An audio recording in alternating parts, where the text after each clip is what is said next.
Olá, seja bem-vindo ao terceiro episódio do podcast Importunos, esse programa que está só no início, mas que, graças a você, ouvinte, já está colhendo bons resultados. Já agradeço aqui de antemão a todos que ouviram o primeiro e o segundo episódio e que agora, acompanhando a nossa trajetória, ouve também o terceiro. E se você está chegando agora, eu peço que dê uma espiada nos episódios anteriores para que conheça mais das nossas opiniões e veja o nosso trabalho desde o início. Como você viu no título, o tema hoje é bem interessante e pertinente, né? Diz respeito às perspectivas de futuro em relação ao estado do Rio de Janeiro pós-Covid-19. É impossível não falar deste assunto no momento que a gente vive. Infelizmente, não tem como fugir desta pauta. E para debater, hoje a gente trouxe o Jefferson Viana.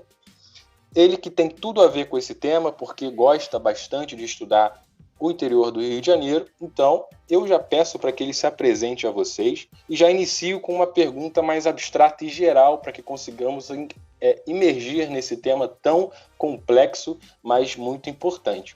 Jefferson, levando em conta que os estados, em especial o Rio de Janeiro, já vem aí por anos passando por dificuldades financeiras, você acha que nós temos que ser mais otimistas ou pessimistas com esse futuro que nos espera, já que o próprio secretário de Fazenda, o Luiz Cláudio de Carvalho, aqui do estado do Rio de Janeiro, afirmou que mesmo o Rio de Janeiro, nos últimos meses, estando colhendo resultados positivos de um ajuste fiscal mínimo, a ajuda da União não será necessária para que o Rio de Janeiro comece a ter uma recuperação econômica que já estava, de uma economia que já estava muito debilitada.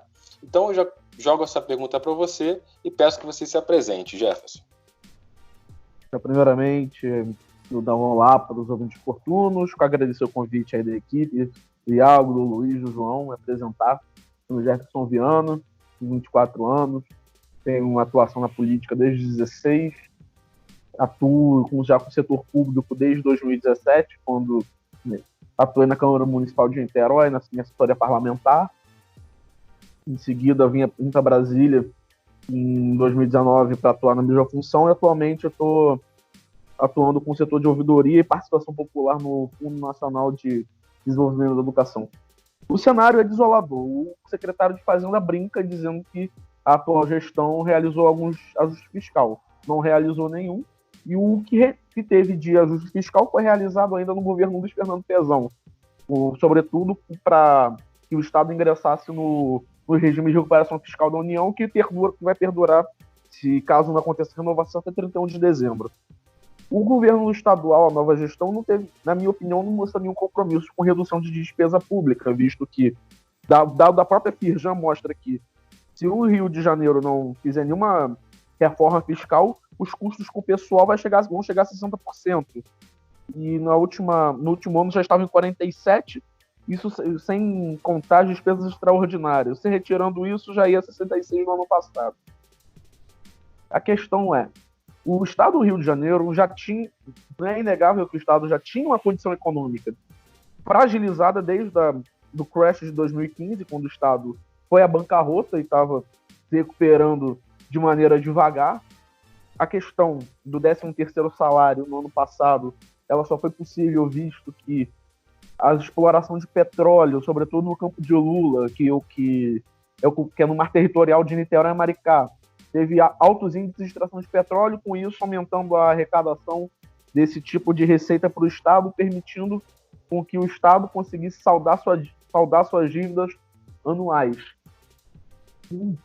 Para que o Estado hoje consiga, quando acabar a primeira onda, que é a onda de saúde, a qual o Estado, infelizmente, não vem se mostrando capaz de lidar com um cenário de crise, o que é histórico já na rede de saúde do Estado, vai ser muito complicado você realizar um plano de recuperação da atividade econômica no Estado, visto que o Estado do Rio de Janeiro é um Estado baseado muito no setor de serviços, um setor que altamente todos nós vamos perceber que vai ter uma alta nos índices de desemprego nessa área.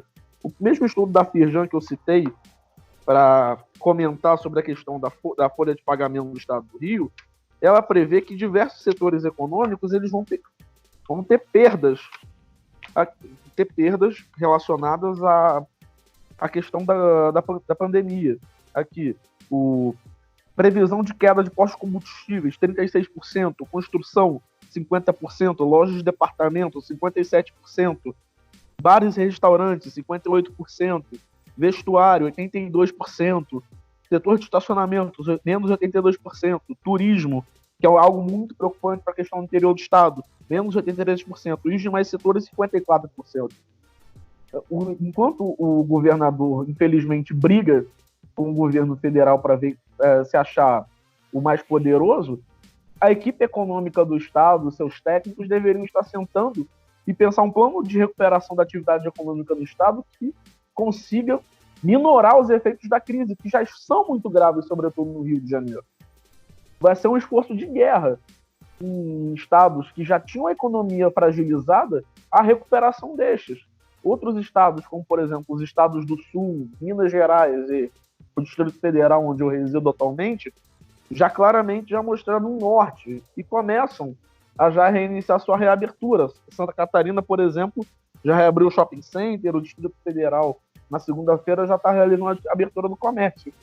Enquanto o estado do Rio não tratar a crise econômica que se avizinha de uma maneira séria, infelizmente a gente não vai ver saída para que a crise econômica do estado seja um pouco minorada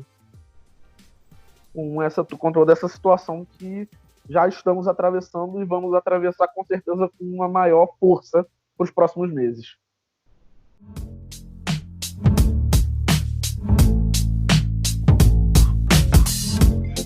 Agradecer ao Jefferson pelo convite de estar aqui com a gente.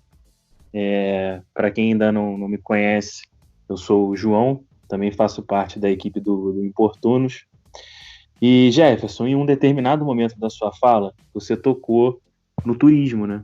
Que é uma fonte de renda que poderia ser ainda melhor utilizada aqui no nosso estado do Rio, né? Só que quando a gente fala em Rio de Janeiro, a imagem que vem na cabeça das pessoas, ela fica muito por conta do Cristo Redentor, do calçadão de Copacabana, o bondinho. E o interior do estado, de fato, que também é muito rico em belezas naturais, ele acaba ficando de lado. O que você acha que, na sua visão, poderia ser melhorado para que a gente pudesse vender melhor, não só a cidade do Rio, mas também as outras belezas que fazem parte do nosso estado, né? Que o estado do Rio de Janeiro ele vive uma coisa ruim de algo que foi bom no passado, que é o que a gente chama na história, que é a minha área de formação original, de centro de capitalidade, quando aquela região acabou se projetando muito pelo fato de ter sido capital no passado. Como o Rio de Janeiro foi capital federal até 1960, ainda teve a questão do estado da Guanabara, que compreendia o antigo território do Distrito Federal até 1974, quando houve a fusão. Na minha visão, os governadores do estado que sucederam a partir de Lacerda, nos anos 60, acabaram entendendo achando que ser governador do estado do Rio de Janeiro significava ser prefeito da cidade do Rio de Janeiro. Nós temos um interior riquíssimo. Eu sou suspeito para falar que sou apaixonado pelo interior do estado do Rio de Janeiro. Sempre quando eu estou no Rio, aproveitando um feriado, aproveitando alguma agenda, eu sempre dou meu pulo na região serrana, no centro-norte do estado, para dar a minha relaxada, que eu gosto do clima do interior, e sei do potencial da região interiorana, tanto do interior norte, tanto da região serrana, tanto da região dos lagos, tanto da região sul do estado. Temos um estado rico, um estado com potencial econômico, tanto na área industrial e principalmente na área de turismo, que simplesmente não é aproveitado. Porque se tem a mentalidade que o turismo é apenas focado na cidade do Rio de Janeiro e os outros 91 municípios são apenas territórios, quando eles têm sua particularidade, têm um potencial turístico que pode ser aproveitado. Você pode, na minha opinião, o governo do estado, a gestão Wilson Witzel, na minha opinião, pecou quando realmente colocou alguém que entende do setor na Secretaria de Turismo, o ex-deputado Otávio Leite, mas que até agora não saiu, por exemplo, como em São Paulo, no Rio Grande do Sul, tem um plano plurianual de turismo, onde você estabelece as vocações da cidade observando as suas particularidades e inicia um programa de incentivo de turismo local. Por exemplo, nesse cenário de crise que a gente vai viver nos próximos meses, é inegável que a gente vai passar, não tem saída, um plano de turismo local para aquelas pessoas que antes tinham definido, por exemplo, ir para o Nordeste brasileiro, até mesmo para fora do país, motivá-las a que venham aproveitar atividades turísticas no nosso interior, no nosso litoral, para que a gente consiga retomar o projeto econômico. E aí vem um elogio, um programa que a Embratur vem fazendo, que é de motivar as pessoas que elas não adiem as suas viagens, mas que se remarquem, para que você comece mais para frente a ter uma atividade econômica voltada ao turismo. O turismo não é apenas a pessoa ir visitar a cidade, é a rede hoteleira, é a questão de ela se alimentar no restaurante, a questão histórica, a questão natural, a questão de algumas cidades do Rio de Janeiro, a questão do turismo rural, vocacionado à área de agricultura e pecuária. Você tem que pegar os 92 municípios do Rio, se fazer um planejamento estratégico e promover as nossas cidades para o mundo. E se for necessário em feira de turismo, vai fazer inserções na mídia mostrando que vale a pena a pessoa que hoje vai para o Nordeste brasileiro, vai para o sul do país, vai para o Centro-Oeste, aproveitar, por exemplo, bonito, ela preferir ficar no Rio de Janeiro, para que o turismo no Rio de Janeiro ele não seja apenas o turismo da classe C e D, como acontece hoje em muitas cidades do Rio, ele que passa a ser um turismo de alto padrão. Já tive várias conversas que entendemos o potencial do estado do Rio de Janeiro, dessa cidade, para o turismo de alto padrão, do turismo vocacionado, sendo que só se acha que deve fazer turismo na capital do estado. E isso é totalmente errôneo. Quando o estado todo ganha, todas as pessoas ganham. Não é apenas a população do Rio de Janeiro. O próprio governo do estado tem que ter uma visão mais interiorana em vez de uma visão mais capitalizante. Jefferson, obrigado por ter aceitado o convite. É uma honra estar conversando contigo, trocando essa ideia aqui ao lado do João, do Luiz. Estamos no terceiro episódio. Primeiramente é o Iago que está aqui perguntando.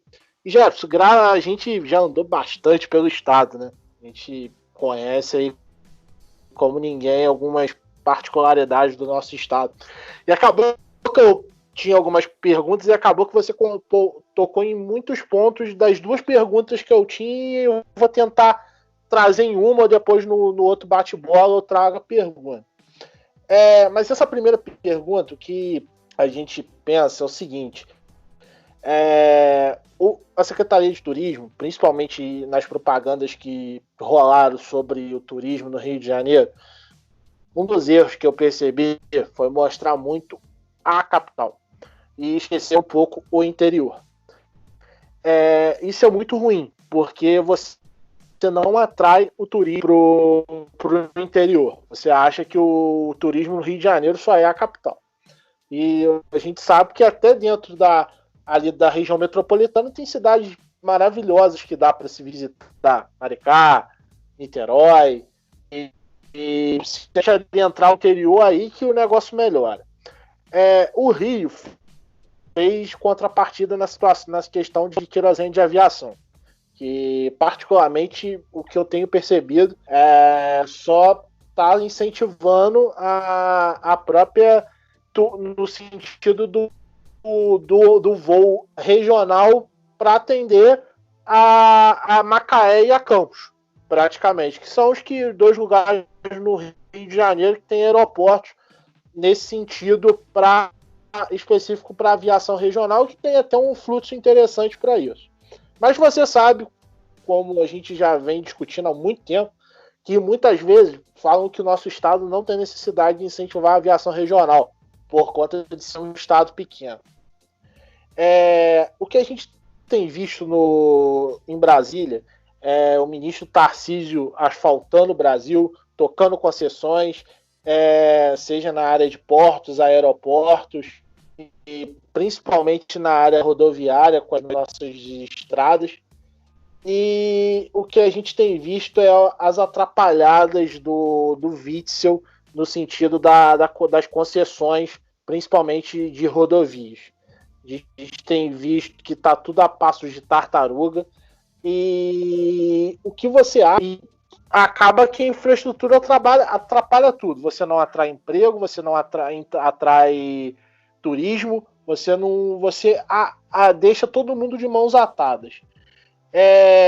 Você acha que esse governo do estado pode ter a chance de decolar no sentido da infraestrutura, no sentido de trazer concessões? Afinal de contas, nós temos só 2 rodovias privadas no Rio de Janeiro, que é a Via Lagos e a RJ-116, que uma, o pedágio é muito caro num curto espaço de quilometragem, e a outra que só tem a concessão na vista até Nova Friburgo, e o resto praticamente está jogado às traças.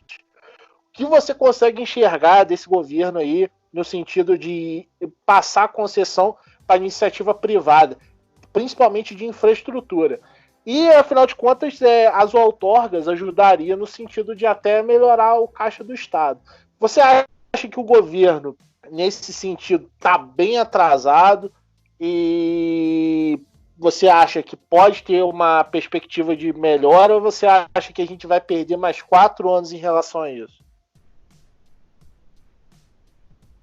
Uma das propostas de campanha do então candidato Wilson Witzel na campanha era a privatização de toda a malha rodoviária do estado do Rio de Janeiro. Já se está chegando no 2º ano de governo e o programa de concessões até agora não foi apresentado. Isso é um problema grave. Todos nós que vira e mexe visitamos o interior do estado e até mesmo as cidades da região metropolitana que têm estradas estaduais sabem o problema. Mato no acostamento, buraco no asfalto, falta de qualidade, segurança, como o caso do Arco Metropolitano, que embora seja até uma boa estrada em termos de condição asfáltica, é uma estrada que tem problemas crônicos na área de segurança, pela sua característica. Se está na hora do DETRO e da Secretaria de Obras sentarem e fazerem um planejamento em conjunto com a Secretaria de Fazenda e falar que é necessário privatizar.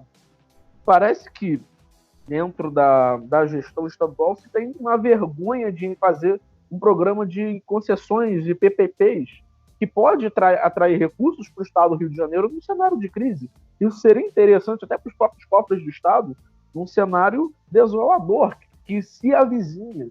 Você já apresentar um plano de recuperação econômica propondo PPPs, privatizações, sobretudo na parte de infraestrutura, motiva inclusive que aquele investidor que hoje está com o dinheiro preso, com medo de investir devido às consequências da pandemia de Covid-19, ele se motive a investir no Rio de Janeiro, sentindo, além de tudo, além de sentir que a infraestrutura do Estado melhorou, que ele sinta também a segurança jurídica de investir no Rio.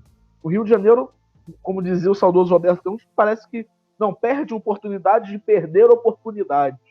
O Estado do Rio de Janeiro tem todo um potencial na parte logística. Somos um estado entre o mar e a montanha, com potencial para praticamente todas as atividades econômicas, seja industrial, seja de comércio, seja de serviço, seja no setor rural. Está na hora de entender o estado do Rio de Janeiro como uma cadeia produtiva e não como a cidade do Rio de Janeiro. Entender que, para que o produtor da região serrana ele precisa escoar sua produção para Niterói e para o Rio. Entender que o produtor de aço de Volta Redonda ele tem que preferir escoar pelo Porto do Rio em vez de levar a produção ao Porto de Santos, que é hoje o que acontece. Algo que poderia ficar no Rio de Janeiro não está no Rio de Janeiro. E se não acontecer uma reforma fiscal quanto antes, as poucas empresas que ainda estão no Rio de Janeiro vão sair do estado, porque outras unidades da federação oferecem condições de investimento muito melhores do que o do Rio oferece, tanto na parte de segurança para o investidor, tanto na parte de segurança, da própria segurança pública. Qual investidor vai querer investir hoje no Rio de Janeiro sabendo que ele pode ser morto, pode ser assaltado? Por mais que os índices de segurança pública tenham realmente melhorado no primeiro ano de gestão, eles ainda são altíssimos. O Rio de Janeiro continua, infelizmente, ainda refém de facções criminosas.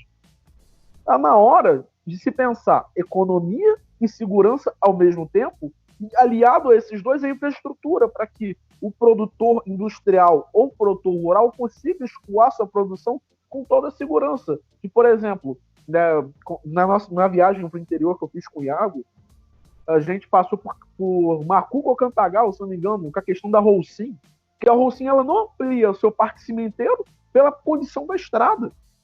Isso poderia se resolver com o próprio acordo entre o governo do estado e a Holcim. A Holcim, de repente, cedeu os materiais de construção e o estado ceder EMOP para fazer a reforma da estrada. Seria um exemplo de fazer uma parceria, assim, ação de zeladoria, como outros estados já fazem, como Paraná, Santa Catarina, Mato Grosso do Sul, e o próprio Distrito Federal, incentivar com que quem está hoje no Rio de Janeiro investindo se motive a aumentar o seu parque industrial, aumentar a sua produção agrícola, e aqueles que querem entrar no Brasil para investir, ou aqueles que já têm parques industriais no Rio de Janeiro, fora do Rio de Janeiro, venham para o Rio de Janeiro e consigam aumentar a nossa arrecadação com a geração de ICMS e consequente geração de emprego. Perfeito. Agora, mudando um pouco o foco da nossa discussão, eu queria falar objetivamente sobre o que a gente pode fazer na prática para retomar a economia do Estado. A gente tem visto que, ao redor do mundo inteiro, a gente acompanha projetos práticos por parte dos governos flexibilizando o isolamento social. A gente vê a Alemanha, Itália, Espanha, Portugal, o próprio Estados Unidos fez um plano até um pouco detalhado. Eu queria saber de você, levando em conta que no Rio de Janeiro, se eu não me engano, são 1.700, pouco mais de 1.700 mortes até agora. E 1.100 e pouco dessas mortes estão na capital do Rio de Janeiro, ou seja, grande parte dos municípios interioranos do estado não possuem mortes. Aqui em Friburgo, por exemplo, a gente tem 8 mortes, salvo engano, até o momento. Só que em outros municípios você não tem nenhum caso, por exemplo, de Covid.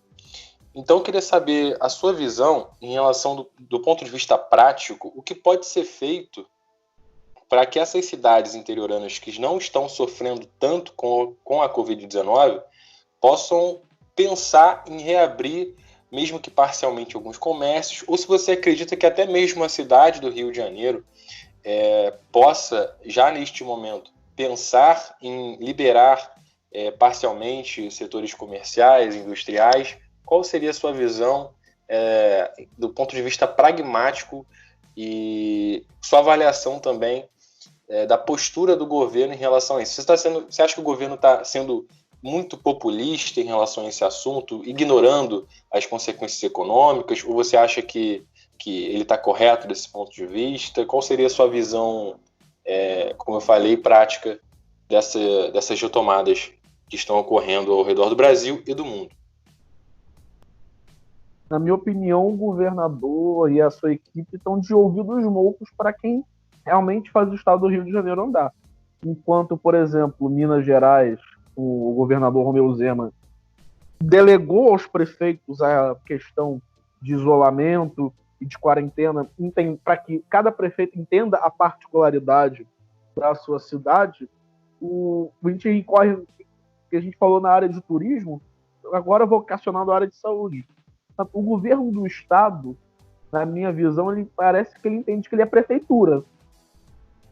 Logo, ele já age como se fosse um prefeito do Rio, sem entender as particularidades de muitas das cidades. Porque, por exemplo, se teve um decreto do governador que eu achei que seguiria um caminho de liberar as atividades econômicas no interior, mas foi um decreto que foi, acho que no dia 2 de abril, se eu não me engano, daquelas cidades que realmente não tiveram nenhum caso, mas o próprio governador depois aumentou a rigidez do isolamento social da quarentena no estado do Rio de Janeiro. O que se propõe na questão da reabertura do comércio, ninguém aqui quer fazer um jogo do Flamengo para 70 mil pessoas no Maracanã, ninguém quer fazer um desfile de carnaval na apoteose. O que se quer é que a atividade econômica ela possa ser reiniciada com todos os protocolos, por exemplo, os mercados já fazem isso, obrigando o uso de máscara, o uso de álcool em gel, o distanciamento de 1,5 metro. O que se quer é isso. Ninguém quer fazer uma multidão na rua sabendo de todos os problemas. Se quer, propõe aplicar todos os protocolos possíveis. Ninguém em sã consciência que quer matar ninguém. Infelizmente, essas 10 mil mortes já aconteceram, não deveriam ter acontecido. A gente sente tristeza por isso. Mas, ao mesmo tempo, no momento que você mata um CNPJ, você está matando CPFs, porque você está levando essas pessoas ao desemprego, uma realidade que elas não vão conseguir arrumar um emprego no curto médio prazo. É um problema grave. Você quer, por exemplo, aqui em Brasília, os próprios comércios aqui já começam a reabrir com fita de isolamento, com uso de máscara, com uso de álcool em gel obrigatório.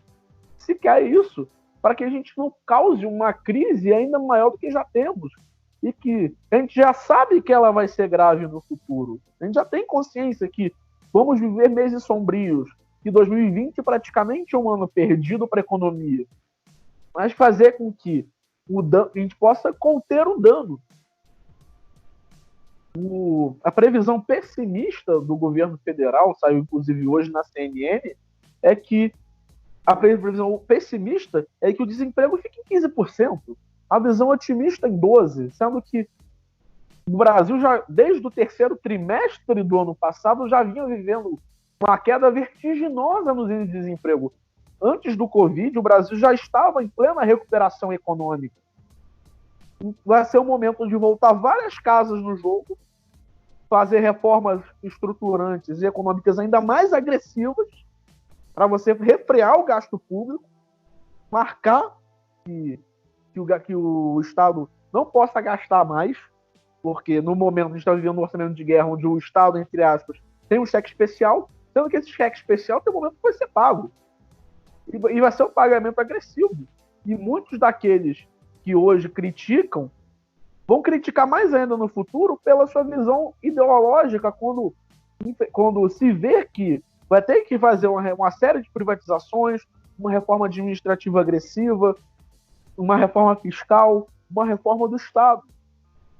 Após o Covid, o Congresso e as Assembleias Legislativas, em especial do Rio de Janeiro, vão ter que abraçar, sim, uma agenda reformista. No caso aqui de Brasília, já havia essa sinalização, mas no Estado ainda não, que vai ter que se votar muitas das reformas com velocidade, sem discussão. Vai ter que se votar literalmente a toque de caixa, porque ou é você fazer isso com velocidade ou condenar o Brasil a um derretimento econômico que ele já vive. E que os estados que decidiram aplicar medidas agressivas em relação ao isolamento social e à quarentena vão acabar tendo agravados. Por exemplo, São Paulo é um estado com 46 milhões de habitantes, com uma atividade econômica grande. Muitas empresas paulistas vão fechar as portas. No Rio de Janeiro, onde nós não temos a grandeza econômica de São Paulo, vai ser pior ainda. Onde empresas ou vão procurar ir para outros lugares, se não for feito nada, ou até mesmo fechar as portas e legar uma multidão de desempregados. Ainda tem a questão agravante, que sem a arrecadação de tributos, provavelmente a gente vai voltar a viver o que a gente viveu nos últimos anos de parcelamento e não pagamento de salários ao funcionalismo público. Visto que, por exemplo, o Rio de Janeiro passou 2 anos e não realizou uma reforma da Previdência. As alíquotas previdenciárias do Rio de Janeiro continuam as mesmas de 2015. É um problema grave que precisa ser encarado de frente. A questão da própria privatização da SEDAI, que fica nesse sai não sai. O Estado do Rio teve 3 anos para fazer a privatização da SEDAI. E agora está se acelerando com uma toque de caixa para que o Estado do Rio tenha o seu regime de recuperação fiscal aprovado pelo governo federal. A questão é que os outros 2 estados que estão sobre o mesmo regime, que são Minas Gerais e Rio Grande do Sul, realmente fizeram reformas econômicas agressivas e reduziram despesa. Enquanto Rio Grande do Sul e Minas conteram despesas, o Rio de Janeiro aumentou despesas. Hoje, eu posso dizer que a gente sabe quem é que manda em cada secretaria do Estado. Inicialmente colocou técnicos nas secretarias do Estado, mas depois, em menos de um mês, já começaram as primeiras trocas. E trocas para buscar apoio na Assembleia Legislativa. É um problema gravíssimo que os legisladores do Rio de Janeiro e o próprio governo do Estado vão ter que, para mim, já deveriam estar encarando Porque enquanto o mundo fala em retomada, o estado do Rio fala em lockdown. Parece que as coisas chegam com atraso no Rio de Janeiro, sem observar as particularidades do estado. A realidade do Rio de Janeiro, com 6 milhões de habitantes, não é a mesma de Santa Maria Madalena, com 10 mil habitantes. Bom, perfeito, Jefferson. E um determinado momento da sua fala agora, você tocou na questão do desemprego, que, segundo as projeções, estaria dando entre 12% a 15%. Só que ainda tem um outro problema, né? Porque a nossa estatística de desemprego, ela é, ao meu ver, ela é completamente falha, já que ela considera que o desempregado é somente aquele que está procurando por emprego. E ela não conta outras pessoas que estão sem emprego, mas que não estariam procurando emprego, né? E aí não entrariam nesse cálculo. E você também tocou no ponto da SEDAI, né? Que está nesse vai, não vai, privatiza, não privatiza. E a gente vive essa situação do Covid, diversas mortes, e a tal da curva, ela está chegando, não está chegando. Mas a questão da SEDAI, ela também é um ponto muito importante, porque no Brasil a gente ainda tem casos de crianças e pessoas que morrem por conta de diarreia e outros problemas que em outros lugares do mundo já não existem mais há muito tempo, né? E o que estima-se que a privatização da SEDAI ela poderia gerar 11 bilhões aos cofres públicos, além de trazer mais de 32 bilhões em investimentos, o que seria aí só capaz de levar 100% de água tratada e 90% de saneamento básico aos municípios fluminenses, né? E aí eu te pergunto, seria essa a hora de acelerar esse processo, resolver esses dois problemas de uma única vez? No Rio de Janeiro, na minha opinião, tem a oportunidade perfeita para fazer isso. Recentemente, foi votado no Senado, está aguardando sanção presidencial, o Marco Geral do Saneamento Básico, que melhora as regras para que se façam as concessões, PPPs e privatizações na área de saneamento básico. Você já tem uma lei moderna regulamentando a abertura econômica do setor. Infelizmente, com essa visão altamente estatizante que se tem relacionado, sobretudo, ao saneamento, visto, por exemplo, um dos poucos deputados que votou contra o Marco Geral do Saneamento chama Glauber Braga, né? Aí da cidade de vocês, falando da questão de Friburgo, você vive uma questão humanitária. Você tem que fazer com que chegue água tratada e limpa e que o esgoto possa ser coletado e tratado. Eu acho, na minha visão, a gente não deveria nem estar falando, em pleno 2020, de casos por diarreia. Estudando algumas cidades do interior do Rio de Janeiro, esse número é muito grave. E principalmente em cidades muito pequenas que têm problemas com abastecimento de água, que tem que viver à base de poços artesianos, que ainda usam fossa. É um problema muito grave. Eu, pessoalmente, sou favorável à privatização da SEDAI, mas que cada município também tem o direito de privatizar com outra empresa. E não precisa necessariamente o município ele ficar amarrado às mãos da SEDAI, como o caso de Niterói, que já em 1999 teve essa visão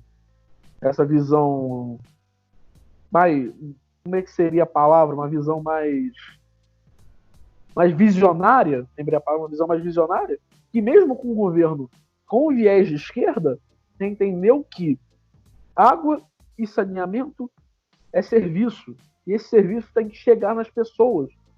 E hoje, graças a isso, o Niterói tem o seu abastecimento de água universalizado e está caminhando para que a coleta de esgoto também seja universalizada com as construções de estações de tratamento de esgoto pela cidade.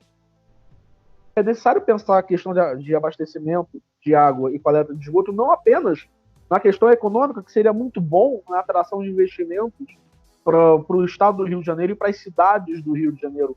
É pensar também em melhorar a qualidade de vida dos cariocas e fluminenses. Não quero viver num estado onde eu não tenha mais que assistir Belfort Roxo por falta d'água. Eu não quero ver, por exemplo, Duque de Caxias com criança pisando em esgoto. São problemas que, na minha opinião, já deveriam estar ultrapassados. A gente está discutindo problemas que, se brincar, o mundo não discute há 100 anos. Como eu disse, a frase do Roberto Campos resume, parece que o Brasil e os estados não perdem a oportunidade de perder oportunidade. Como foi no caso da descoberta do pré-sal, quando o governo brasileiro teve um bilhete premiado para transformar o país em um país realmente desenvolvido economicamente, o que se teve no final com a Operação Lava Jato.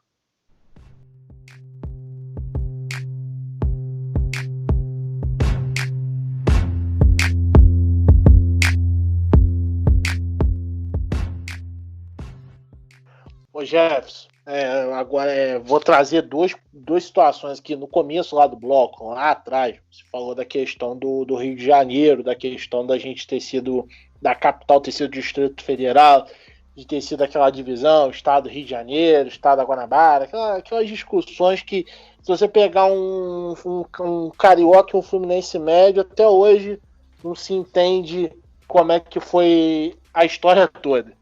Eu acho que até a história do próprio Estado do Rio ela precisa ser passada a limpo. Até por conta de que os nossos jovens entendam o caos que a gente entrou, primeiramente, de ter jogado algumas responsabilidades. E o problema maior é que praticamente nós tivemos uma ocupação do Estado horrível. Enquanto a gente vê São Paulo com uma região metropolitana forte, nós vemos o interior forte ao mesmo tempo. Se você pegar São Paulo, nós temos Campinas, São José dos Campos, Guaratinguetá, ali a região do Vale do Paraíba forte. Se você pegar a parte lá já beirando com o Centro-Oeste, Ribeirão Preto, outra região fortíssima. Se a gente pegar ali a região ali já quase na beira com o Paraná, ali, região de Registro, forte também. E a meiuca de São Paulo ali, Salto, Itu, Hortolândia, Mojimirim, várias outras cidades, a gente vê que o estado ele é bem diversificado. Se a gente olhar também o próprio Espírito Santo, o Espírito Santo é um estado que do mesmo tamanho quase do Rio de Janeiro e que teve uma ocupação. Até o meu amigo Glaucio Costa, mandar um abraço para ele, a gente um dia estava discutindo sobre o Espírito Santo, ele comentou sobre isso, que o Espírito Santo, todas as partes do estado são desenvolvidas proporcionalmente. Tanto que você vê a região da Grande Vitória, acho que o Espírito Santo hoje tem 4 milhões de habitantes e 50% vive na região metropolitana, 50% é dividido no estado.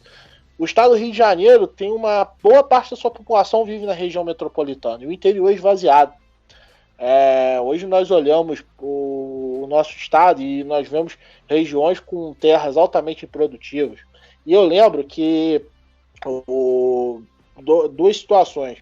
O ex-governador de Santa Catarina, atualmente senador da República, o Espiridion Amin, fez o Banco da Terra e fez que o produtor rural comprasse a sua terra e pagasse com que ele produzisse.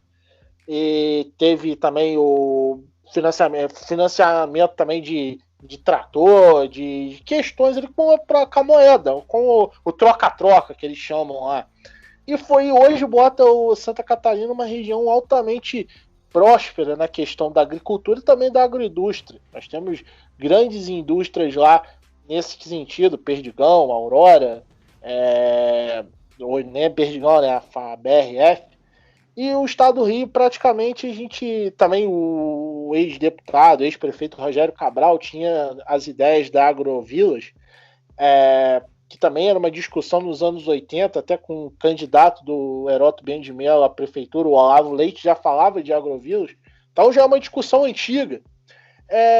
Você acha que o estado do Rio, você sabe que eu sou um entusiasmado no sentido da agricultura do nosso estado, você acha que talvez nessa questão do pós-Covid, se pensar de talvez reocupar o estado e fortalecer a agricultura, talvez propor que pessoas da região metropolitana venham para o interior, no sentido de ocupar, de plantar e de fortalecer cooperativas e fortalecer a agroindústria e assim gerar maior valor agregado aos nossos produtos, melhorar a arrecadação do nosso interior.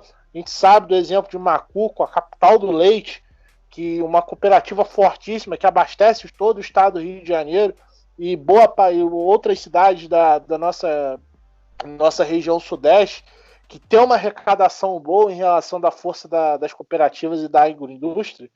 Então, o que você acha desse ponto? Você acha que talvez poderia ser esse ponto-chave, essa retomada do Estado? Ou você acha que tem outros pontos que a gente poderia tocar e talvez a agricultura ficar no segundo plano? Ou você acha que pode ser o plano-chave, talvez, de retomada do crescimento do Estado? Eu sou um entusiasta do setor rural. Não escondo isso de ninguém. Mas o estado do Rio de Janeiro ele vive um problema no setor rural que outros estados não vivem. A cultura da população do Rio de Janeiro. Hoje você tem uma cultura, sobretudo na região metropolitana, que a pessoa entra na faculdade e se forma para fazer um concurso público. Você, diferente de outros estados, você não tem uma cultura onde a pessoa queira empreender, seja no setor industrial, seja no setor rural. O que você tem que fazer hoje é, primeiramente, tentar quebrar essa cultura do camarada sair da faculdade e fazer um concurso público. No segundo momento, você iniciar um plano de colonização no interior, promovendo incentivos fiscais para a atividade econômica, como, por exemplo, o Rio Grande do Norte fez com o Prosertão, vocacionando o Vale do Seridó para a indústria têxtil. É um ponto que poderia se fazer. Outro ponto, você incentivar produtores de outras regiões que já estão ficando saturadas, como, por exemplo, o Centro-Oeste brasileiro, virem para o Rio de Janeiro e investirem aqui. Porque esses produtores, por exemplo, já têm um know-how de produção agrícola. Então, muitos desses produtores já participaram de um êxodo rural nos anos 70, quando houve a colonização do Centro-Oeste, quando a região sul do Brasil passou por um período de saturamento da atividade agroindustrial e pecuarista, que foi a ida para o oeste promovida no governo militar e que deu certo. Transformou uma região que era totalmente inabitada e improdutiva na região hoje mais rica do Brasil. Você incentivar, falar, você que está tendo problemas com produção agrícola em Goiás, no Mato Grosso, no Paraná, venha para o Rio de Janeiro, invista aqui. Aqui você vai ter condição de investir, aqui você terá condição de escoar sua produção com qualidade e gerar empregos e divisas aqui. E, além disso, incentivar aqueles que já investem no setor rural no Rio de Janeiro a investirem ainda mais. Por exemplo, o Grupo Rica Alimentos, que é situado no Rio de Janeiro, você citou muito bem a Macuco, investirem maciçamente no estado do Rio de Janeiro, incentivando. O Rio já tem uma vocação natural para o setor hortifrutícola granjeiro, para o setor leiteiro. Por que não aumentar essas vocações? O Rio tem terras agricultáveis, tem propriedades vastas ainda não exploradas. Por que não aproveitar esse potencial? O Rio de Janeiro tem que deixar de ser a visão da cidade maravilhosa e se tornar um estado com o interior forte e desenvolvido, para que aquele que hoje não tem uma oportunidade no interior, ele não precise, com 20, 25 anos, ir para a capital atrás de emprego. Ele tem que se motivar a ficar na cidade dele ou numa cidade próxima e trabalhar ali, para que você, por exemplo, não sature a própria capital do estado, a região metropolitana, por questão de trânsito, questão de deslocamento das pessoas, diminuir a densidade demográfica da região metropolitana, fazendo que a região sul do estado, norte e noroeste, aí a região dos lagos, possam se desenvolver em sua plenitude. É como se a gente tivesse hoje uma Ferrari com motor de Fusca. Não dá para entender as escolhas feitas pelo Rio de Janeiro e a parte econômica que levaram o Estado a essa situação atual. A gente tem um potencial em diversas áreas econômicas que simplesmente não é aproveitado. E nós temos condição, sim, de aproveitar.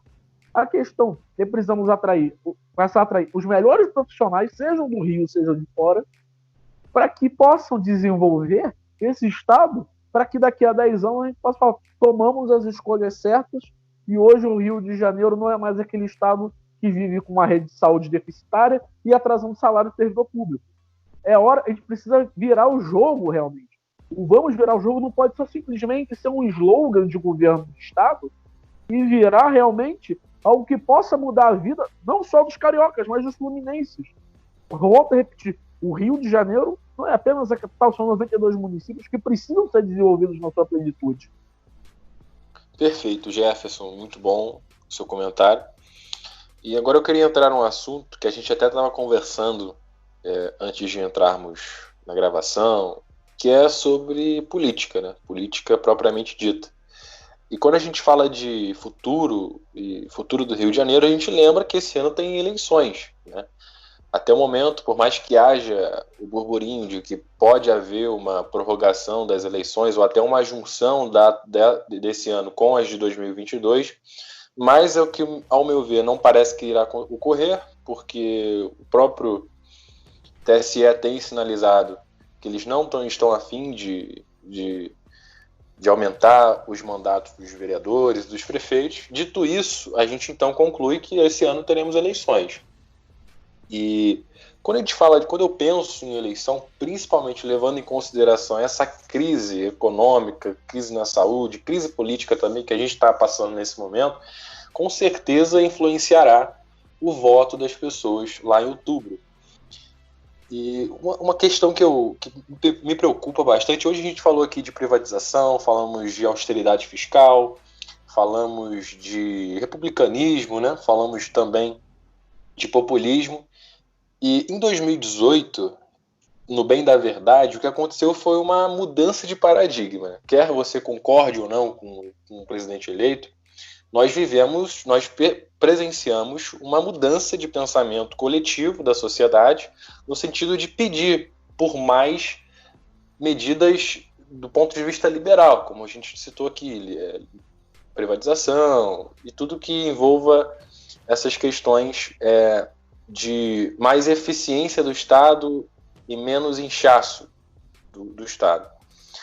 E o que a gente tem acompanhado durante essa pandemia é um movimento, principalmente de pessoas de partidos políticos de centro-esquerda, esquerda e extrema-esquerda, de apelar para aquilo que todo mundo sabe que não dá certo. Ou seja, é só acompanhar o decorrer da história brasileira que você vai ver. Quando há mais intervenção estatal, quando há mais ingerência do Estado na economia, os reflexos geralmente não são positivos. E tomando como base também que o povo em geral não possui uma ideologia, ou seja, se está faltando comida na mesa hoje e o candidato atual é de esquerda, mais ou menos o cara vira de esquerda, porque ele percebe, o atual governo é de direita, então na próxima eleição eu vou ter que escolher alguém que não seja igual a esse que está no poder hoje. Jefferson, concluindo a pergunta, eu acho que eu até me estendi muito, você acha que tem esse risco da mudança ocorrida em 2018, no sentido de pedir por menos Estado, mais iniciativa privada? Você acha que as eleições de 2020, por conta desses reflexos da pandemia, trazem para a gente um risco de voltar a termos políticos populistas ao extremo, no sentido de querer injetar mais gasto público, imprimir moeda, e todas essas medidas que foram expurgadas basicamente do pensamento público, mas que agora elas podem voltar, na sua opinião? Eu digo que o risco é baixo, e você vai entender por quê. A esquerda no Brasil, ela deixou de ser aquela esquerda que falava em pautas econômicas, como, por exemplo, para o Leonel Brizola, o Miguel Arraes, aquela esquerda mais antiga. A esquerda atual, ela abraça muito mais as pautas morais, como a questão de aborto, ideologia de gênero, ideologia queer, do que a própria questão econômica. A questão econômica, hoje, ela não chega mais ao chão de fábrica, como até os próprios frankfurtianos, como Herbert Marcuse, falavam. Hoje se faz revolução, o público de esquerda não é mais o trabalhador que acorda às 5 da manhã para pegar um trem da Supervia, sair de Auschwitz, Nova Iguaçu, para trabalhar no centro do Rio. A esquerda não quer mais esse público, ela quer o camarada de classe média que faz universidade. E esse é um problema, porque para a esquerda brasileira, no caso, por quê? Uma sociedade onde você tem valores morais muito cultivados devido à nossa formação religiosa cristã, o Brasil é um país de uma população católica e evangélica muito elevada, esses temas acabam ficando muito caros para essa parcela da população que é muito grande. E logo também, acho que os históricos de corrupção que gestões à esquerda fizeram mancharam também muito os nomes dos partidos de esquerda. A rejeição ao PT, ao PSOL, ao PCdoB, ela não sobe. Ela sobe mais nas classes mais pobres do que nas classes mais ricas. A própria ética protestante, ela incorpora o espírito capitalista, por exemplo. Não à toa, o protestantismo ele cresce muito nas regiões mais pobres, porque é uma doutrina que fala que você tem que correr atrás, você tem que se virar, você tem que conseguir, e Deus vai estar por você se você fizer a sua parte. A própria filosofia protestante, que visto que o número de protestantes cresce no Brasil vertiginosamente a cada ano, ela está moldando a cultura do brasileiro médio para a cultura conservadora, moral e liberal na parte econômica. Está acontecendo uma mudança ideológica no perfil do brasileiro, que o brasileiro antes era um conservador moral e quando pintava alguma coisa de econômica, ele era um keynesiano, um socialista, queria que o Estado desse dinheiro. O brasileiro médio já entendeu que mais gasto público é maior endividamento, é maior desemprego. Então, na minha opinião, os partidos de esquerda eles vão ter outra derrota nessas eleições.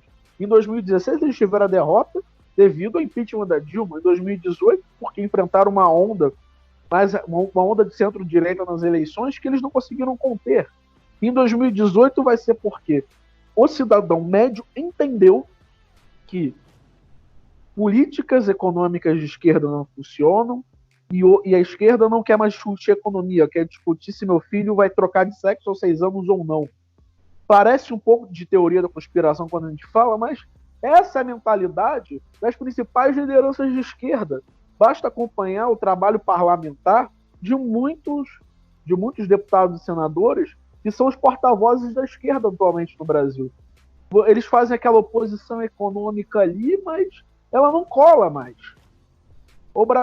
No Brasil aconteceu algo que nenhum país do mundo viveu. Enquanto na França a população estava indo às ruas contra a reforma da Previdência, a população do Brasil estava indo às ruas pedindo a reforma da Previdência. O brasileiro já entendeu que são necessárias reformas estruturantes. E o cenário reformista dentro da própria população é excelente. O Brasil tem uma oportunidade, no cenário pós-crise, de realizar reformas aproveitando o clima que a população anseia por essas reformas. Não é como no passado, onde você tinha manifestações contra privatizações, contra a redução de salários.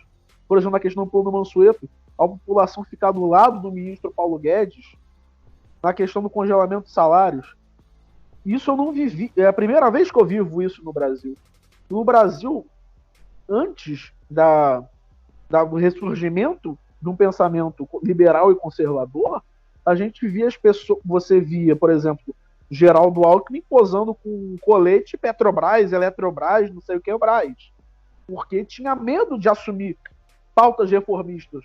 Hoje temos um governo federal que não tem medo de assumir essas pautas reformistas, só que infelizmente, devido ao Covid, elas estão paradas no Congresso, mas elas vão voltar, e que a população média brasileira já entendeu que temos que reformar a economia para que a gente possa ter desenvolvimento.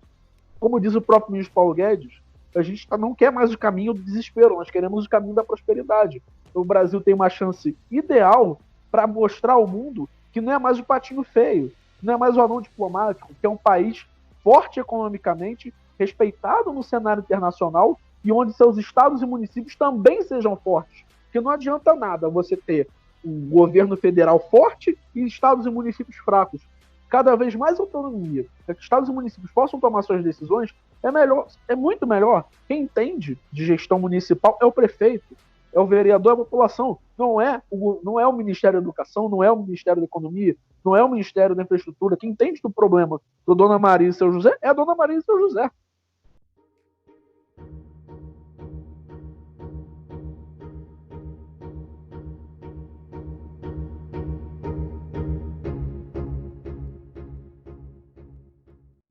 Jeff, você tocou num ponto que eu acho que praticamente é o que eu venho discutindo há um tempo, principalmente até dentro da esquerda, é que a esquerda, você tocou num ponto até muito chave, que esqueceu as pautas econômicas e tem focado na pauta moral.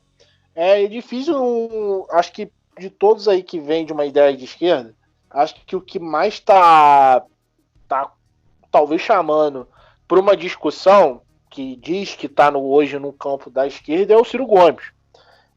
Você acha que pelo Ciro talvez explicar entra muito nessa seara econômica, e a gente tem uma esquerda que muitos chamam de esquerda festiva por aí, não atrai talvez do Ciro ser um candidato viável no sentido hoje da esquerda? Você acha que talvez essa falta da união da esquerda pode capitalizar de talvez deixar a direita ainda um bom tempo na política brasileira? Você acha que isso pode ser o caminho que o Brasil possa perpetuar, não, mas talvez ficar um bom tempo aí na política, ter um mandato aí mais à direita por conta da esquerda tá se perdendo na ideia de não trazer essa discussão? Essa é praticamente minha última pergunta e encerra aqui com a minha colaboração aqui no podcast. Mais uma vez, agradecer a você, meu amigo. Obrigado, Iago. O Ciro Gomes ele faz uma leitura política até correta, percebendo que se ele tocar em pautas morais, ele vai atrair o ódio de católicos e evangélicos. Por mais às vezes o católico abrace uma teologia da libertação, esse católico ele vai fazer uma oposição muito grave a aborto, ideologia de gênero e legalização de drogas. O problema do Ciro Gomes é o Ciro Gomes. É um político que historicamente decidiu abraçar um posicionamento mais à esquerda agora, inclusive a primeira filiação dele é do PDS, do governo militar. É um político que já é visto como um carreirista, é um político com mais de quase 50 anos de vida pública. As questões dos rompantes clássicos do Ciro Gomes, e do Ciro, não apenas do Ciro, mas de seus familiares, acabam queimando muito a figura dele, que por mais que ele às vezes tenha um Mauro Benevides Filho, que parece até ser uma pessoa sensata quando fala de economia, em comparação, por exemplo, aos economistas do PT, o Ciro acaba se prejudicando muito pela postura que ele quer ser um Bolsonaro de esquerda, sendo que parece que aquilo não é autêntico para parte da população, e no seu estado natal ele é visto como um coronel que vence eleições à base do medo. E é essa a visão que o Ciro atrai pro eleitor no resto do Brasil. No momento em que a família dele se perpetua no poder, o irmão dele tenta atropelar policiais com a reta escavadeira, o Ciro vai para um evento com a Maria do Rosário, em Pernambuco, e quase saindo tapa com ela, ele se mostra uma pessoa que quer agir daquela maneira para tentar atrair um voto de um eleitor que quer abraçar essa pauta conservadora moral, mas a pauta de esquerda na economia, sendo que ele acaba afugentando o brasileiro médio quando faz isso. E quando vê o camarada falando em vou tirar seu nome do SPC, vamos aumentar as reservas fracionárias, o brasileiro já entende que o Ciro já virou um meme na impressora. O brasileiro médio já faz meme do Ciro pela sua postura inflacionista. É algo que eu acho que eu nunca vivi na política brasileira. Você vê a população entendendo que pautas de políticos de esquerda, tanto na área econômica quanto na área moral, são prejudiciais. E é algo que é sui generis na história mundial, porque na própria história do mundo você vê sempre guinadas à esquerda, pressão de sindicatos, pressão de estudantes como Maio de 68 na França, mas no Brasil você vive uma guinada à centro-direita. A esquerda só tem perdido espaço no debate público brasileiro. E isso é um fenômeno que é muito interessante. O Ciro ele faz uma leitura até correta da esquerda brasileira, mas por por ele ser um político de carreira, que já viu o Ciro ser candidato a presidente 2 vezes, já foi ministro, inclusive, de um governo que, na teoria, ele, com discurso de esquerda, não poderia participar, que é o governo do Henrique Cardoso. Então, uma parte do eleitor de esquerda vota por convicção. Mas tem outra parte que vê esse discurso está muito forçado. Esse cara não é isso. Então, na minha opinião, se a esquerda realmente brasileira quer abraçar um discurso mais keynesiano na parte econômica e não abandonando uma questão moral, ela tem que procurar um outro nome. E esse nome, na minha opinião, vai demorar de 10 a 15 anos, porque o PT vive uma saturação enorme. O PT hoje é um partido que parece um monte de barata tonta. Ninguém sabe o que quer lá. E o Lula ainda manda soltar e prender lá dentro. O PSOL abraçou a pauta da esquerda universitária, sendo que essa pauta é rechaçada por praticamente toda a população brasileira. Só que aquela fatia da população vota no PSOL. E quem realmente entendeu, fez a leitura política correta, acaba sendo prejudicado pela sua vida pregressa e pelas suas atitudes. Então, na minha visão, na minha análise, você vai ter uma série de governos de centro para a direita no Brasil por os próximos 10 a 15 anos. Essa é a minha visão. E cada vez mais uma pauta conservadora, na pauta moral, e liberal na parte econômica, vai se perpetuar no poder. Show de bola. E agora também eu vou fazer aqui a minha última pergunta, agradecer novamente ao Jefferson por ter vindo aqui falar com a gente, bater esse papo. E já que vocês entraram, né, nesse assunto mais político, ideológico, tem uma pergunta que eu não poderia deixar de fazer, né? Você é formado em História, um curso que majoritariamente forma pessoas de esquerda, né? Segundo até um estudo que pegou os países do Mercosul, 85% dos professores de História são de esquerda. E eu queria saber, né, como é que foi para você viver nesse ambiente e aparentemente sair ileso, né?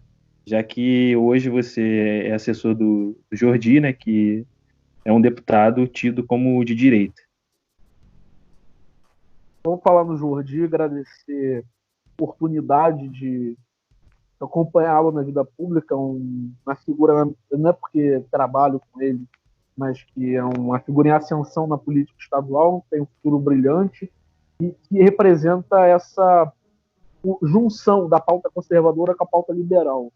Então, eu fico bastante feliz de participar desse mandato e de ter no Jordi não apenas uma liderança política, mas também um amigo pessoal. E sobre a pergunta, o ambiente universitário, independentemente da área de atuação, mesmo nas áreas de ciências exatas, vai ser uma área onde você vai ter ali, já no seu primeiro dia de aula, um camarada com a camisa da UJS, com a ficha de filiação ao PCdoB. Pelo menos eu vivi isso na minha universidade, conversei com amigos de outras áreas que relataram mesmo. A própria cultura universitária brasileira foi uma cultura de esquerda no momento em que, no governo militar, você teve a política da panela de pressão, onde você teve a repressão à guerrilha armada e você teve a liberalização da cultura. Nos anos 50 e 60 você tinha um debate profícuo entre conservadores, liberais e socialistas dentro da academia. A grande geração de liberais e conservadores brasileiros no debate com os marxistas é da década de 50. Na década de 60 surgem figuras como José Oswaldo de Meira Pena, Roberto Campos, Carlos Lacerda, Magalhães Pinto, como surgem o Nelson Maculano no Paraná, surge o Hildo Meneghetti no Rio Grande do Sul. São figuras que abraçavam, dentro, por exemplo, da UDN, um discurso conservador e liberal. Entendiam que o Estado não podia participar tanto da atividade econômica porque simplesmente o Estado não é gerador de riqueza. Dentro das próprias universidades, você tinha, por exemplo, mais voltado uma chamada direita católica ao seu amoroso hino, um dos maiores intelectuais católicos brasileiros, Plínio Correia de Oliveira. Tinha realmente um debate dentro da academia. entre visões de esquerda e visões de direita. Sandra Cavalcante, outro nome, posteriormente na administração pública e nos mandatos políticos, e também no período em que foi universitária e professora da Faculdade de Letras da Rio. Você tinha um debate, sendo que no momento em que acontece, primeiramente, a demonização do governo militar dessa direita conservadora e liberal para se adotar uma tecnocracia, a direita brasileira deixou de ser a figura do Carlos Lacerda, deixou de ser a figura do Magalhães Pinto, passou a figura de ser de quem? Do Sarney, do ACM, do Faria Lima, de políticos, do Moreira Franco, de políticos que nunca defenderam, nunca tiveram uma base ideológica muito grande e que acabaram virando direita por estarem do lado dos militares. Logo, a direita brasileira pagou pela chamada linha dura do governo militar. Que enquanto você tinha Castelo Branco abraçando pautas liberais e conservadoras, dando espaço a essa ala que era chamada Banda de Música da UDN, posteriormente o Costa e Silva, cara de uma linha mais linha dura, cortou a banda de música e colocou a bossa nova, que eram aqueles políticos profissionais nos seus estados que não tinham nenhum arcabouço ideológico, e essas pessoas viraram a direita brasileira. Por isso que, por muito tempo, a direita no Brasil foi demonizada, virou uma direita patrimonialista, uma direita estatizante, uma direita sem compromisso com o combate à corrupção, sem compromisso com a redução da máquina pública, e que só foi se retornar a partir de 2015, quando se chegou ao estafamento com as políticas de esquerda do governo do PT, que se começou a surgir aos autores liberais conservadores, como o próprio Olavo de Carvalho, na parte filosófica. Aí você tem os autores econômicos, começou a se ter um índice de traduções muito alto de obras do Milton Friedman, do Mises, do Hayek, do Hoffa, do Thomas Sowell, e se passou a ter uma alimentação disso. O mercado editorial brasileiro ele passa a ser muito consumido.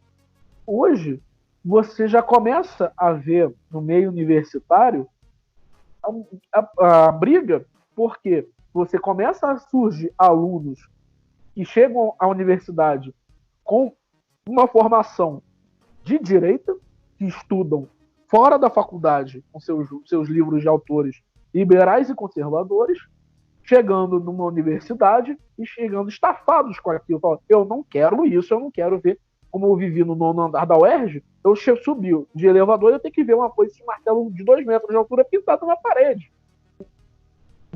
Da minha geração, foi uma geração que se começou de maneira embrionária esse combate à esquerda universitária, que tem a tendência para os próximos anos de aumentar, visto que essa geração que hoje está na academia, está denunciando casos de doutrinação ideológica, mas que está consumindo autores e ideias à direita, daqui a 20, 30 anos vão se tornar professores. E vão começar a ter uma produção acadêmica que vai romper com esse marxismo ideológico, com esse marxismo acadêmico. As pessoas já se tocaram que ninguém quer mais chegar na universidade e ver um debate com um cara do PT, um cara do PSOL, um cara do PCdoB, um do PDT e um do PSB. As pessoas querem voltar ao que o Brasil já se teve nos anos 50 e 60 de debate de ideias. A gente quer ver, por exemplo, o que a CNN está fazendo brilhantemente de colocar os polos ideológicos diferentes para debater. Ninguém quer mais um cafezinho entre amigos, quer debate. Quer que, como diz o Mises, ideias, somente ideias iluminam a escuridão. As pessoas querem ver ideias. Elas não querem ver simplesmente um monólogo. E é muito importante que se entenda isso no Brasil. E devemos ter um debate ideológico para que um debate ideológico, um debate técnico, um debate profícuo, para que a gente consiga ter as duas visões. Não adianta você passar, por exemplo, 4 ou 5 anos na academia e você, no máximo, ouvir de autores mais à direita, ouvir Adam Smith e Davi Ricardo. E você tem uma aula de Smith, uma aula de Ricardo e 10 aulas de Marx. A gente quer ter realmente debate, quer estudar Marx, quer estudar Lenin, mas quer estudar Mises, Hayek, Friedman, Sowell. É melhorar o nosso currículo para que as universidades formem realmente pessoas que possam fazer a diferença tanto na área acadêmica quanto na área comercial, na área empresarial, e não apenas futuros funcionários públicos. Nada contra. Eu sou hoje funcionário público, mas você tem uma cultura de funcionalismo público muito grande. A pessoa no Brasil, ela não sai da universidade querendo abrir empresa, está querendo fazer algum curso. E essas pessoas vão sair com a visão de esquerda da universidade e vão implantar uma visão de esquerda no serviço público, tornando ele totalmente ineficiente.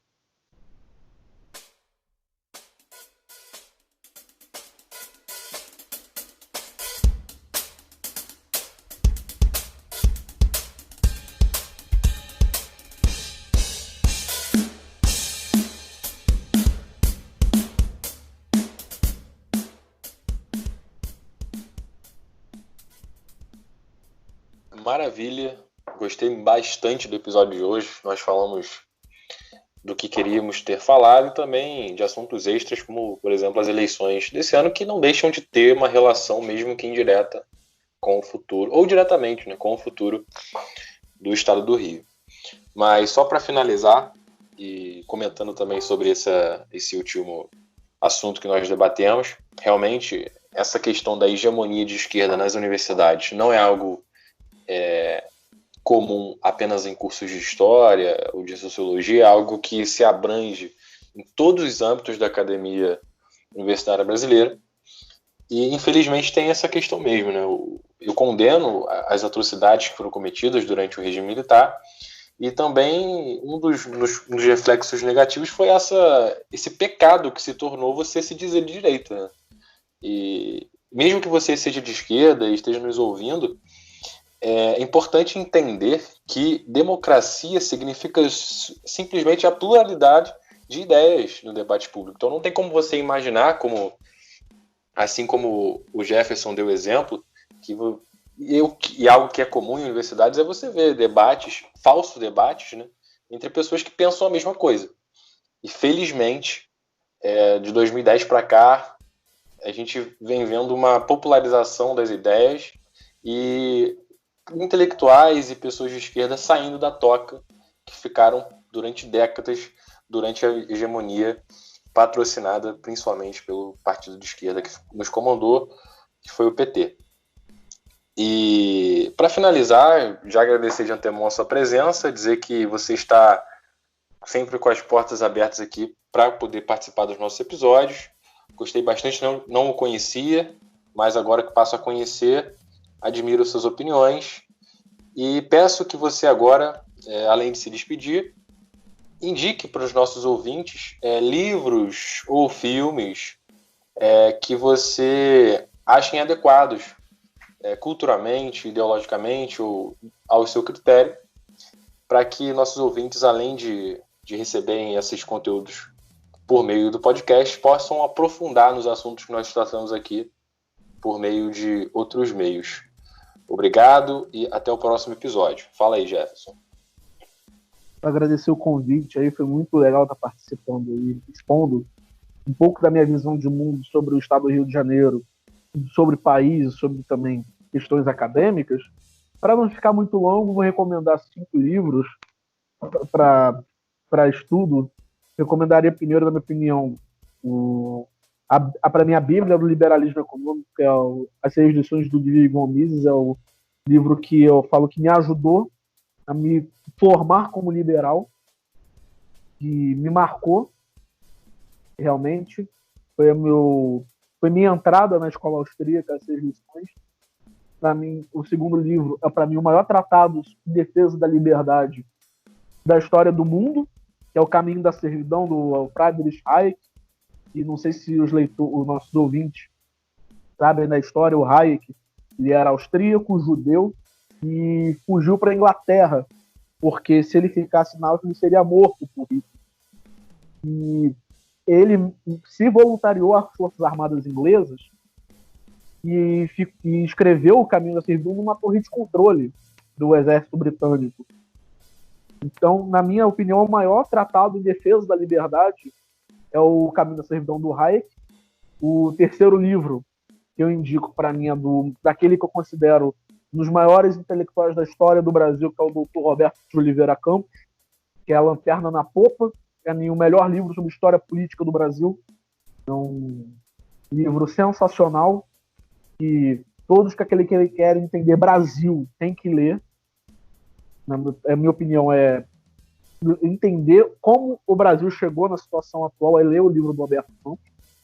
O quarto livro que eu indico é o livro do atual secretário de Política Econômica do governo, meu grande amigo Adolfo Saxida, que é o Considerações Morais sobre Tributação, onde ele explica a falta de moralidade na cobrança de impostos. E como último livro, eu indico o livro mais voltado ao conservadorismo, que denuncia os horrores do totalitarismo, que é o Reflexões sobre a Revolução na França, do Edmund Burke, que mostra os horrores do jacobinismo na França e o perigo de você tomar decisões políticas na base do calor, na base da falta de prudência. E o bônus que eu vou indicar aqui é o livro do Russell Kirk, A Política da Prudência, que explica muito da história política americana e inglesa. Na minha opinião, é um livro excelente.